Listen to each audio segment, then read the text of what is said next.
laboratoire de recherche. La majorité des échanges qu'on a, c'est soit des étudiants qui viennent faire leur projet de recherche de fin d'études, soit on a aussi des étudiants qui sont là dans le cadre d'un semestre académique et qui prennent un cours qui s'appelle projet de recherche et développement, et donc on les intègre à ce niveau-là. Et alors un partenariat qui n'est pas tout à fait des étudiants, où on accueille soit des jeunes enseignants d'autres institutions, soit des jeunes docteurs. Donc, voilà. Donc ça, c'est un peu notre recherche. Évidemment, on accueille aussi au sein de notre école d'ingénieurs des étudiants qui viennent faire simplement un semestre académique.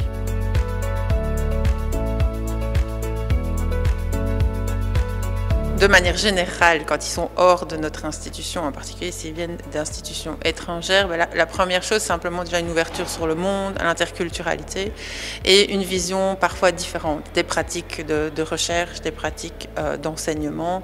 Et donc ces étudiants-là, ils apportent souvent une autre vision. Donc nous, on travaille aussi pas mal avec des étudiants qui viennent de pays africains, ce qui fait que là, on a un vrai rôle également de formation, d'accès à des équipements que les partenaires sur place ne sont pas en mesure toujours d'offrir à leurs étudiants. Mais là, on va accueillir dans 15 jours une étudiante américaine. Ça, c'est plus pour le côté vraiment découverte, échange, aussi sortir de leur zone de confort pour tous ces étudiants. Et nous, on s'enrichit au niveau linguistique, au niveau également échange, et ça nous permet de faire avancer plus vite certains projets de recherche également. Alors, au niveau difficulté, bon, chez certains étudiants, il y a l'aspect linguistique.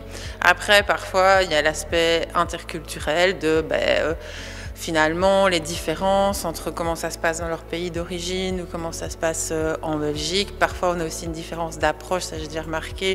Donc, on a beaucoup de femmes au sein du laboratoire. Pour certains étudiants, c'est un peu parfois problématique d'être uniquement dirigé par des femmes. Donc, il y a cette dimension genre qui peut intervenir parfois.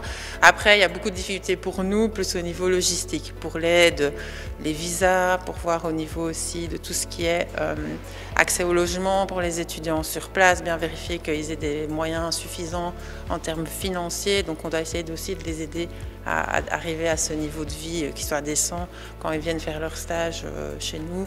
Donc voilà, ça c'est un peu les difficultés. Maintenant, la plupart des étudiants, s'ils sont là, c'est qu'ils ont cette volonté de s'ouvrir aux autres. Et donc, normalement, si on les accueille, c'est qu'on a aussi la volonté de s'ouvrir à eux et à leur culture. Donc, au final, la plupart du temps, ça se passe finalement bien. Mais au départ, on a parfois besoin d'un petit réajustement pour le début du stage. On dirait entre les attentes ou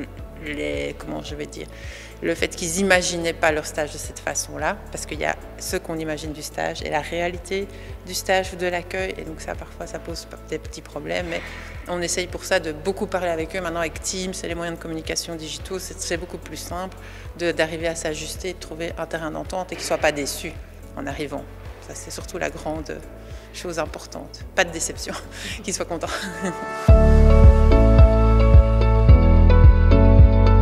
Oui, je recommande grandement de le faire à tous les stages, au niveau bachelier, master, les docteurs, les professeurs d'autres institutions.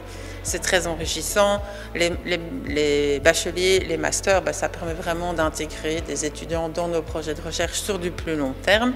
Si on parle de jeunes docteurs ou d'enseignants, là, c'est vraiment l'intérêt pour avoir des cours un peu particuliers. Parfois, on a des collègues qui peuvent venir donner 2-3 heures de cours sur un sujet très pointu.